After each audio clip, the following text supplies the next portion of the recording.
Salut à tous, donc c'est parti pour une nouvelle vidéo et on la démarre avec Andrew Jacked qui n'a pas pour objectif d'être plus volumineux pour 2026 contrairement à Samson Dauda, donc le volume n'est clairement pas la priorité pour Andrew. Après, bien évidemment, Andrew cherche à améliorer ses points faibles, notamment les poses de profil, donc le biceps cage qui est sa pose la plus faible, surtout si on le compare aux top athlètes donc de la catégorie, même ceux qui ont terminé derrière Monsieur Olympia, mais Andrew affiche un physique plus épais, donc a affiché un physique plus épais à cette compétition, mais également à celle qui a suivi, qui a été le Roumanie Pro. Et Andrew n'a pas uniquement affiché des progrès de profil, mais également sur les poses de dos et de face. Mais malheureusement, on remarque quelques petites choses qui me dérangent et qui ont déjà été mentionnées, mais c'est de plus en plus voyant et on ne peut pas passer à côté, même si j'essaie très souvent d'en faire abstraction, car je ne veux pas devenir une petite chaîne qui mise uniquement sur le drama, mais quand certaines choses sont à dire ou à expliquer, bien évidemment, je le fais. Donc Andrew va essayer d'afficher donc un physique en meilleures conditions que la saison dernière et selon justement les dernières images qui ont été postées. Donc on commence avec celle-ci, même si elle date de plusieurs semaines.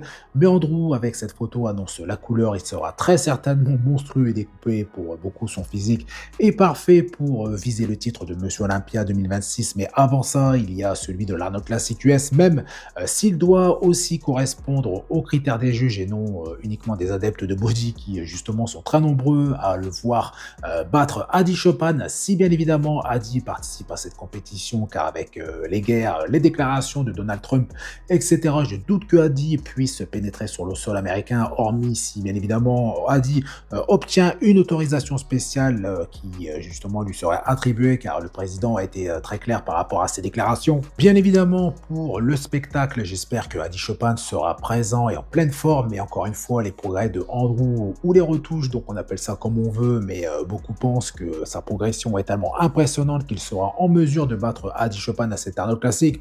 Donc pour finir avec Andrew Jacked et légèrement approfondir un peu sur le sujet au niveau des zones qui laissent planer le doute. Donc on va dire ça de cette façon, donc ses épaules et selon les angles, les exercices effectués, donc des formes sont apparentes et des formes qui ne sont pas naturelles, et à un moment donné il faut savoir justement dire stop. Il faut pour moi sanctionner ce genre de choses, car même si des personnes donc qui ne sont pas du milieu voient que certaines choses ne sont pas possibles même avec des stéroïdes. Et en ce qui concerne Andrew, et bien ses épaules, donc la partie, donc plus précisément la partie latérale, donc le deltoïde moyen et l'arrière de l'épaule, donc postérieur, le doute est là, même si voilà, donc dites-moi si pour vous, donc pensez-vous que ça ne doit pas passer sur scène, donc est-ce que cela doit être sanctionné ou pas? Personnellement, je pense que oui, quand il n'y a plus de doute, surtout que les juges sont des experts du body et non des petits rigolos qui jugent pour la première fois une compétition de body alors qu'ils sont juste arbitres de football.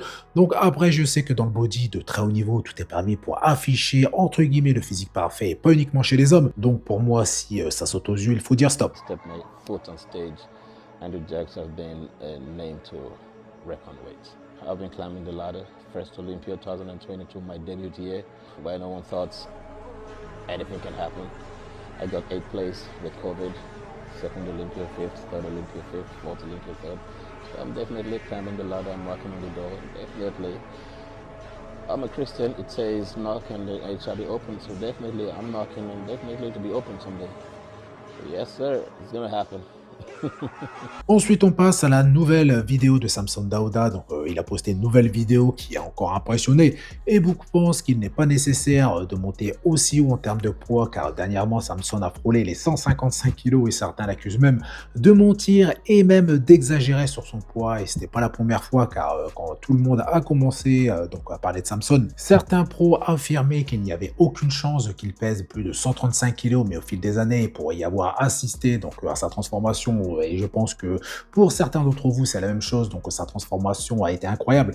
Samson a gagné énormément de masse musculaire, donc concernant sa dernière vidéo, le plus impressionnant, c'est que sa sangle abdominale reste très visible, ce qui veut dire que Samson parvient à maintenir une très bonne composition corporelle en prenant du poids qui est principalement dû à de la rétention d'eau, surtout sur la partie inférieure de son physique. Mais une fois que la préparation va démarrer, eh bien Samson va perdre plusieurs kilos assez rapidement, et justement Samson n'aime pas voir son poids descendre trop vite, et par rapport à ça, Samson préfère ne plus utiliser de balance, donc deux pèse personne pendant la prépa, il préfère se fier au miroir et ajuster en fonction du visuel et du ressenti. De toute façon, le body c'est un sport visuel et non de poids, ce n'est pas le plus lourds qui gagnent pour preuve le Prague Pro. La condition est également très importante, bien évidemment, mais Samson n'est pas fait pour être un athlète déchiqueté sur scène.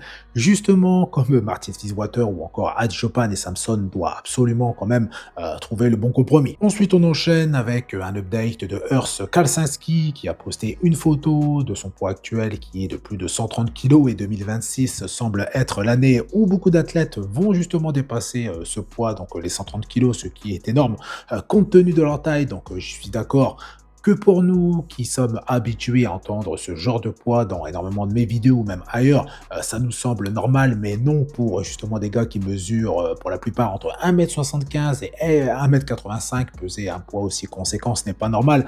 Après, on le sait, dans le body donc de très haut niveau, rien n'est normal, tout est disproportionné. Par contre, une chose qui n'est pas courante, c'est le fait que Urs affiche une telle condition pour un poids, donc pour ce poids, sachant qu'il lui reste encore plusieurs donc mois de off-saison avant de choisir une compétition qualificative pour Olympia 2026, plutôt de la dévoiler car il doit l'avoir déjà choisi, peut-être les compétitions qui auront lieu en Allemagne ou alors des compétitions qui seront proches de Monsieur Olympia, donc à voir. En attendant, Urs bosse très dur sur sa chaîne postérieure, mais également sur plus de volume de façon générale pour atteindre son objectif, donc qui est celui de faire partie du top 10, ce qui sera, je pense, déjà assez difficile avec le retour de certains athlètes, donc Hunter, Labrada et Michael Criso pour ne citer que, mais à voir justement selon sa progression et dans tous les cas, car justement Urs va devoir être très patient afin de progresser davantage pour être vraiment compétitif lors de gros événements, donc de grosses compétitions. De plus, Urs est encore jeune, donc il a bien évidemment le temps et il ne doit surtout pas chercher à aller trop vite.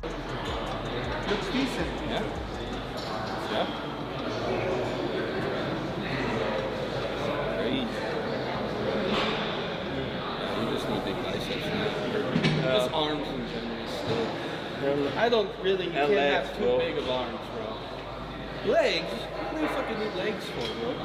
You don't need legs. I guess now. I can see it now. Differently now for open. Yeah, I know I have no limitations anymore. So you're training heavier right now and Everything, reps like- or sets? I mean, Less cardio on prep, but normally I do like my cardio Off-season, year round. I do like 20 minutes, easy bike ride. I need some like kind of activation and then that's what I'm doing. And then you get like your reality check when you train with someone. You fucking killed me at the training. Mark is killing me.